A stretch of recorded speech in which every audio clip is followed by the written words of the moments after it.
ವೀಕ್ಷಕರಲ್ಲಿ ಮನವಿ.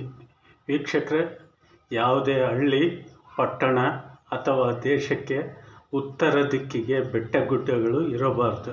ಏಕೆಂದರೆ ನಮ್ಮ ಭಾರತ ದೇಶಕ್ಕೆ ಹಿಮಾಲಯ ಪರ್ವತಗಳು ಇರುವುದರಿಂದಲೇ ನಮ್ಮ ದೇಶದ ಸಂಪತ್ತನ್ನು ಬೇರೆ ದೇಶದವರು, ಅಂದರೆ ಇಂಗ್ಲೀಷ್ನವರು, ಪೋರ್ಚುಗೀಸರು, ಡಚ್ಚರು ಇನ್ನೂ ಮುಂತಾದವರು ವ್ಯಾಪಾರಕ್ಕಾಗಿ ನಮ್ಮ ಭಾರತ ದೇಶಕ್ಕೆ ಬಂದು ನಮ್ಮ ಸಂಪತ್ತನ್ನೆಲ್ಲ ದೋಚಿ ಲೂಟಿ ಮಾಡಿಕೊಂಡು ಹೋಗಿರುತ್ತಾರೆ. ಈ ರೀತಿ ಉತ್ತರಕ್ಕೆ ಬೆಟ್ಟಗುಡ್ಡಗಳು ಇರಬಾರ್ದು. ಈ ರೀತಿ ಬೆಟ್ಟಗುಡ್ಡಗಳು ಇರುವ ಪರಿಸರ ಪ್ರಾಂತ್ಯಗಳಲ್ಲಿ ರೌಡಿಗಳು, ಗೂಂಡಾಗಳು, ರ್ಯಾಡಿಕಲ್ಸು, ನಕ್ಸಲೈಟ್ಸು, ಉಗ್ರವಾದಿಗಳು, ಟೆರರಿಸ್ಟ್ಗಳು ಇವರ ಉಪಟಳ ಜಾಸ್ತಿ ಇರುತ್ತೆ.